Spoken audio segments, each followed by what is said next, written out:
ganó la medalla de oro en los Juegos Olímpicos de Tokio de 1964 y justo antes de convertirse en profesional sufrió una lesión en su ojo izquierdo, lo cual le provocó que perdiera la mayoría de la visión de ese ojo. Sus entrenadores y él guardarían este secreto y esto no impidió a que se convirtiera indudablemente en una leyenda de este deporte. Hoy la historia de Joe Frazier.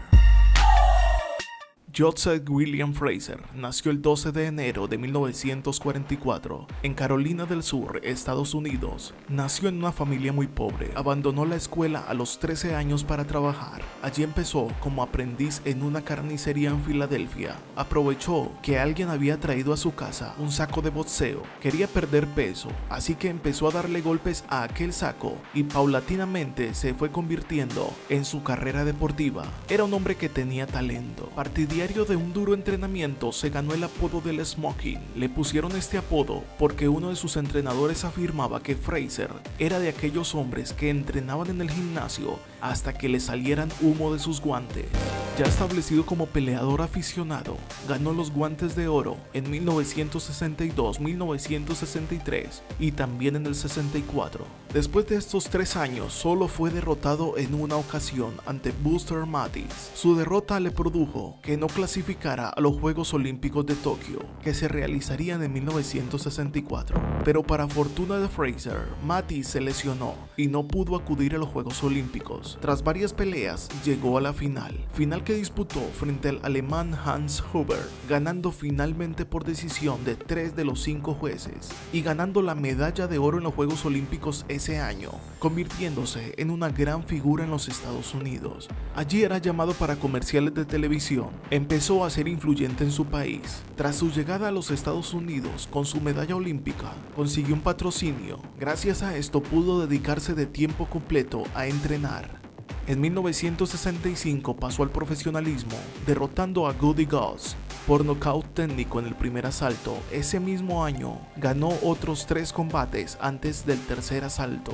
En 1966, la carrera de Frazier tenía muy buena proyección, así que empezó a entrenar con Eddie Fuchs. Este entrenador tenía una gran reputación. Sus 11 primeros combates fueron antes del límite, pero entonces se enfrentó al argentino Oscar Bonavena. Hasta esa pelea con Bonavena nadie le había podido aguantar toda la pelea. Oscar Bonavena, el argentino, fue el único que le pudo aguantar los 10 rounds a los que estaba programada la pelea. A propósito, en el canal está la historia de él. De todas formas, Joe Frazier ganó esa pelea. En 1967 se enfrentó contra George Chuvalo, a quien también le ganó. En 1968 pelearía nuevamente contra Bonavena, una pelea que Joe Frazier nuevamente ganó.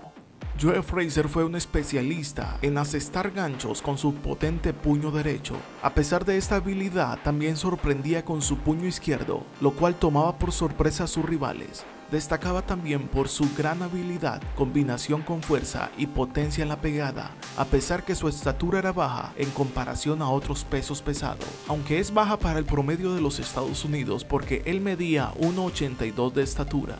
En 1968 peleó contra Buster Mathis, pelea que fue programada para entregar el título mundial de los pesos pesados de la CMB, título que le habían quitado a Muhammad Ali, pues él se había negado a estar en el ejército. El final de la pelea fue un resultado a favor de Frazier por nocaut.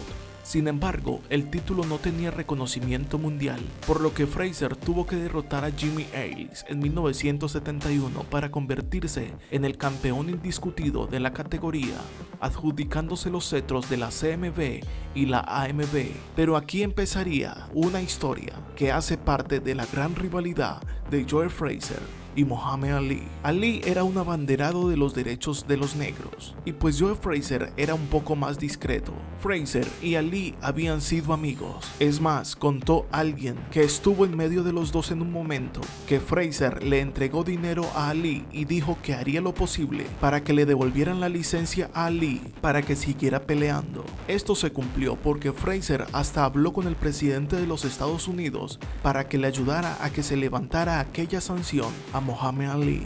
Pero también había un trasfondo. Frazier quería pelear contra Muhammad Ali, pues el título se lo habían quitado a él injustamente. Entonces, lo que quería Frazier también era demostrar que era verdaderamente un campeón indiscutido.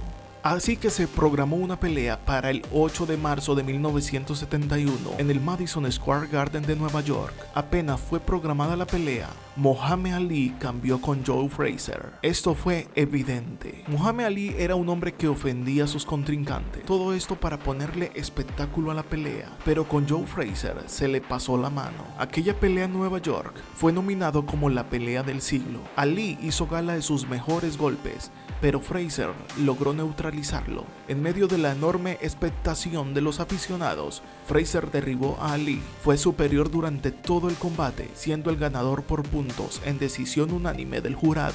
Así que Joe Frazier era el campeón indiscutido. Aquí ya no habían dudas, Frazier le había ganado a Ali y eso era lo único que hacía falta para que nadie pusiera en duda la supremacía de Frazier. El 22 de enero de 1973 en Kingston, Jamaica, se enfrentó Joe Frazier. En esa pelea contra George Foreman, Frazier recibió una golpiza. Eso era como estarse enfrentando frente a una roca con manos. George Foreman era un hombre gigante que no se movía mucho pero que pegaba de forma aplastante. La historia también está en nuestro canal. A final de cuentas, George Foreman ganó y se convirtió en campeón mundial. Pero claro, lo de Ali Frazier no se podía quedar así. Así que organizaron una nueva pelea. Esta sería el 28 de enero de 1974, nuevamente en el Madison Square Garden. En esta oportunidad, la victoria fue para Ali por decisión unánime del jurado. La prensa siempre había mostrado entusiasmo por estos dos luchadores. Ambos rivales mostraban personalidades diferentes. Ali tenía imagen pública, un estilo irreverente, una gran exuberancia mediática y era muy famoso por ser muy fanfarrón, en contraste con la seriedad lacónica y poco agresiva de Frazier. Frazier era un caballero, con todo lo que le decía Ali y Frazier escasamente respondía. La mayoría de veces Frazier solamente sonreía. Pero llegaría el tercer combate. Este sería programado para el 1 de octubre de 1975. El tercer combate tendría tintes políticos, pues Ali se pasó. Esta vez ya no parecía que Ali solamente le estuviera haciendo publicidad a su pelea. Esta vez el racismo se puso también en el ring. Ali hizo lo impensado y llamó a Joe Frazier gorila. Esto nunca lo debió de hacer. No sé cómo se le pasó por la cabeza cuando tristemente los ignorantes hacían esto en Estados Unidos para ofender a los negros. Por eso decía que Ali perdió la cabeza y empezó a hacer lo que nunca debió hacer. Años más tarde, Joe Frazier dijo que Ali estaba pagando en su vida lo que había hablado porque Dios todo lo tenía apuntado. La pelea se iba a realizar en Manila, Filipinas. Ali se había presentado donde estaba entrenando Frazier días antes de la pelea y simuló tirarle una silla. Fue y le gritó que él era un lento, que no era inteligente, que no sabía pelear, que era un gorila y con un gorila de plástico simulaba que golpeaba a Frazier. Y todo se empezó a salir de control. El hijo de Frazier decía que en el colegio lo golpeaban porque su padre era un tío Tom. La policía debió de estar en la casa de Frazier para cuidarlos que no les pasara nada, porque Muhammad Ali dijo en la prensa pública que Frazier era un enemigo de los negros. Era tanta la presión y tanto el miedo que tenía la familia de Frazier que la policía no los dejó salir de la casa por seguridad y esa pelea no la pudieron ver. Aquella pelea terminó en triunfo para Ali por retiro de Frazier. Sin embargo, hay que anotar que los dos estaban muertos. Años más tarde, Muhammad Ali dijo, nunca había visto la muerte tan cerca. Y Frazier dijo muy claro, eso parecía una pelea, pero era una guerra.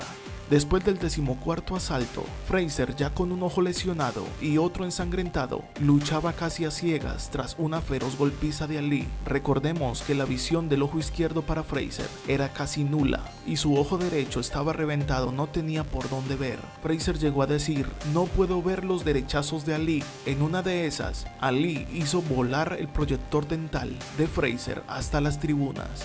La lucha de Manila acabó cuando el entrenador de Frazier empezó a hacerle preguntas a su peleador, a lo cual contestaba incoherencias, así que decidieron tirar la toalla. Según algunos testigos, escucharon que Ali le dijo a su entrenador que tirara la toalla. Es decir, los dos estaban muriéndose en el ring. Apenas terminó la pelea, Muhammad Ali gritaba para que le quitaran los guantes y los dos fueron al hospital.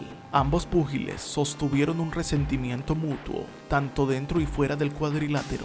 Esta rivalidad permanecería a través de los años. Asistieron a un programa de televisión y terminaron en un vergonzoso forcejeo, después de que Muhammad Ali llamara ignorante a Frazier.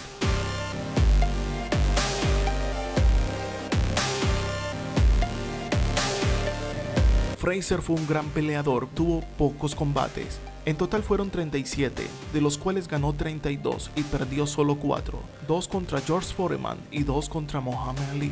En 1981 pelearía por última vez Joe Frazier. En los años 70, Frazier fundó un grupo musical llamado Joe Frazier and the Knockouts, grabando discos en Filadelfia. Tuvo también un paso por la película de Rocky. A pesar de los grandes logros, a finales de los años 80, Frazier había perdido casi toda su fortuna. Desde la década de los 90, la situación financiera de Frazier se agravó. En los últimos años terminó viviendo en un apartamento alquilado, gracias a un admirador suyo, quien le pagaba la renta. Aquel apartamento estaba localizado en un segundo piso, en un gimnasio en una zona muy pobre de Filadelfia, donde el ex campeón entrenaba nuevos pugilistas. En el 2011 se anunció que Frazier había sido diagnosticado con cáncer de hígado. Durante sus últimos meses de vida estuvo recluido en un hogar para enfermos terminales. Frazier falleció el 7 de noviembre del año 2011 a causa de su enfermedad.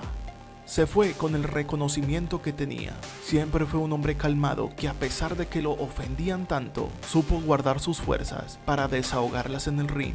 Siempre en la vida será mejor pensar antes de hablar que hablar y después pensar. Si te gustan las historias, suscríbete a Culturízate. Dale like a este video si te gustó. Visita nuestro segundo canal, se llama Culturizados. Te dejo el link en la descripción. Bye.